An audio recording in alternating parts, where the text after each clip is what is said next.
2026ஆம் ஆண்டு வரவு செலவு திட்டத்திலே வரவு செலவு திட்டம் என்பது ஒரு நாட்டினுடைய பொருளாதார கொள்கையை வெளிப்படுத்துகின்ற ஒரு விஷயமாகும். அதாவது பாலிசி டாக்குமெண்ட்.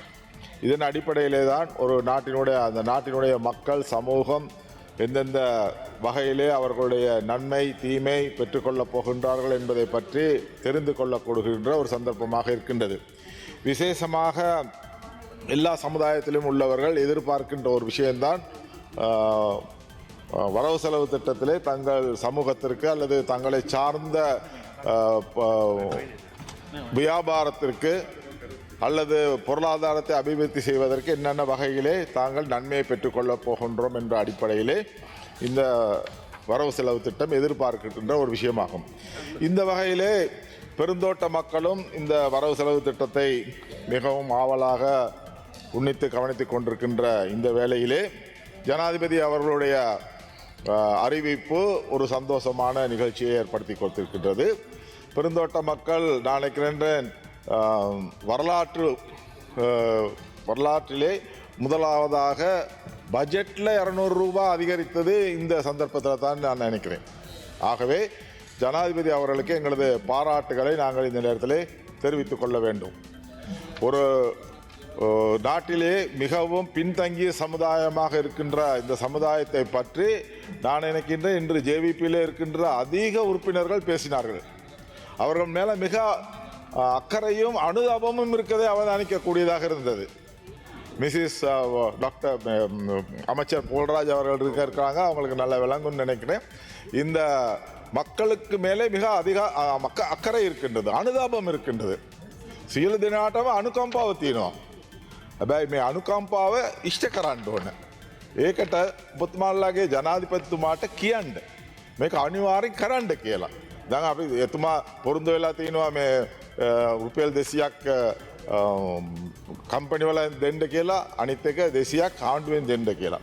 මේ ආණ්ඩුව දෙන එකට සමහර කට්ටිය විරුද්ධත් වෙනවා. ඒක තමයි ඒක විරුද්ධ. ඒක අපි එකඟ නැහැ ඒකට. ඒකට අපි එකඟ නැහැ. අපේ ජනතාවට යම් කිසි දෙයක් හම්බ වෙනවා නම් ඒකට විරුද්ධව කවුරු හරි කියනවා නම් ඒකට යනවා නම් අපි ඒකට කැමති නැහැ. අපි නෑ ඒක අපි කියන්න ඕනනේ. අපි ජනතාව වෙනුවෙන් තමයි මෙතනට ආවේ. අපි ජනතාව ඡන්දය දාලා තමයි මෙතනට අපි එවලා තින්නේ. ඒ ජනතාවට යම් කිසි හානියක් වෙනවා නම් ඒක අපිට විරුද්ධයි. ඒක විරුද්ධයි. ඒක විරුද්ධයි. සමහරවිට ඕගොල්ලන්ට ඡන්දෙ දෙන්නත් පුළුවන්.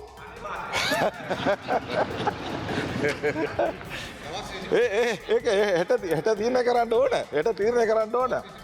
නමුත් ඒක තමයි අර දවස් 25ක් පඩි බෙඩට ගියා නම් තමයි අය පඩිය කියලා කිව්වා නම් ඒක වැරදි. ඒක වැරදි. ඒකට අපි අනුමත නැහැ. අනිත් කුඩා මේ කුඩා වතු වල ඔව් ඒක වල පොරොන්දු වෙන්න ඕන.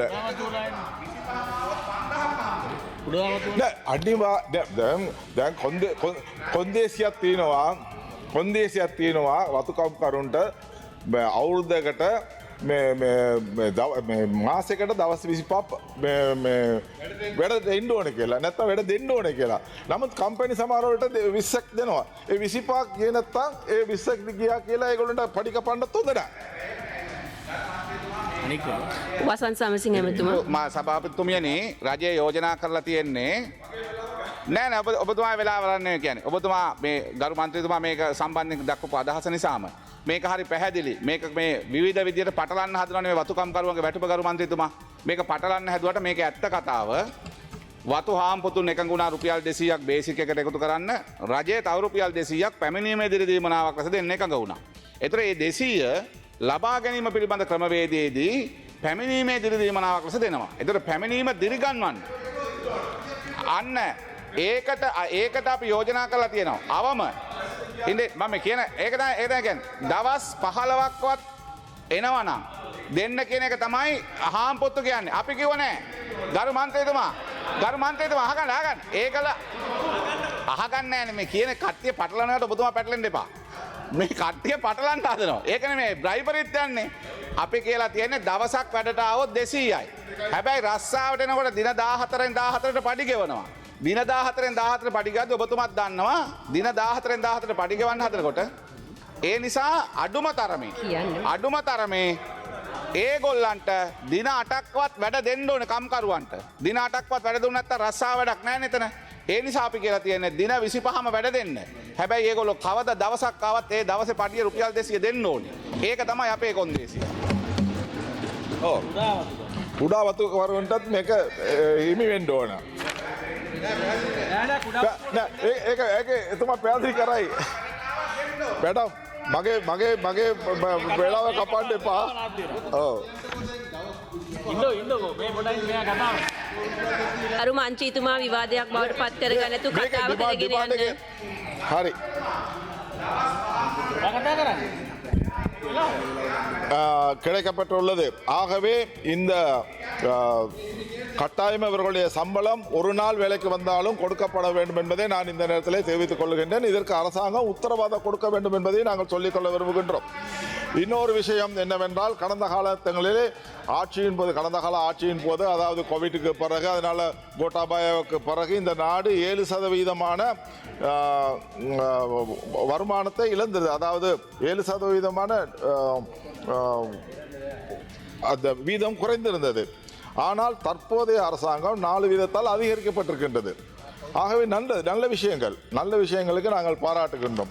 அதே போல் ஹட்டன் நகரத்துக்கு 500 மில்லியன் கொடுக்கப்பட்டிருக்கின்றது. அதே காலத்தில் நாங்களும் கொடுத்துருந்தோம், இல்லைன்னு சொல்றது.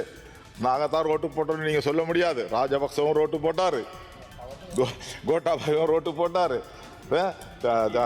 சந்திரிகாவும் ரோட்டு போட்டாங்க, எல்லாரும் போட்டாங்க, நீங்களும் போடுறீங்க. ரொம்ப நல்லது. හැමතැනම ඔයගොල්ලෝ පාරාදනවා අපිට කැමති එක. ඔව් මගේ ප්‍රශ්නේ ඔබතුමාගේ අමාත්‍යාංශය එනකොට මම කතා කරන්න. එතකොට තමයි මම ඔබතුමාට ඡන්ද දෙනවද නැද්ද කියලා මම එතන තීරණය කරනවා. හරි ඒකට මම එකඟයි. இந்த நாட்டிலே 2 விதமான விஷயங்கள் இருக்குது. ஒன்று சோஷியல் ஜஸ்டிஸ், இன்னொன்று சோஷியல் வெல்ஃபேர். சோஷியல் ஜஸ்டிஸ் என்பது சமூக நீதி. இந்த நாட்டிலே சமூக நீதி இருக்க வேண்டும். எல்லாருக்கும் ஒரு நீதி இருக்க வேண்டும். ஏழைக்கு ஒன்று, பணக்காரனுக்கு ஒன்று, ஒரு ஜாதிக்கு ஒரு மாதிரி இப்படியெல்லாம் இருக்கக்கூடாது. எல்லாருக்கும் சமமான நீதி இருக்க வேண்டும். அது சிங்களவர்களாக இருந்தாலும் சரி, தமிழர்களாக இருந்தாலும் சரி, முஸ்லிம்களாக இருந்தாலும் சரி, கிறிஸ்தவர்களாக இருந்தாலும் சரி, எல்லாருக்கும் ஒரே சமூக நீதி இருக்க வேண்டும் என்று நான் எதிர்பார்க்கின்றோம். அதே போல சோஷியல் வெல்ஃபேர், அதே போல சமூக நலன். அந்த தாழ்த்தப்பட்ட மக்களுக்கு ஏழை பணக்காரன் என்ற வித்தியாசம் இல்லாமல் அவர்களுக்கு எல்லா அந்த சலுகைகள் போய் சேர்வதற்கான வசதி வாய்ப்புகள் செய்யப்பட்டு கொடுக்கப்பட வேண்டும் என்பதை நாங்கள் ஏற்படுத்தப்பட வேண்டும்.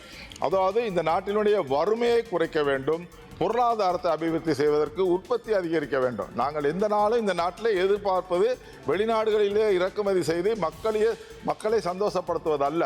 உள்ளூரிலே உற்பத்தி செய்து இந்த நாட்டினுடைய உற்பத்தியை பெருக்கி, வருமானத்தை பெருக்கி, எங்களுடைய செலவுகளை குறைத்து அதன் மூலமாக நல்ல விஷயங்களை செய்வதற்கான நடவடிக்கை எடுக்க வேண்டும் என்பது என்னுடைய கருத்தாக இருக்கின்றது.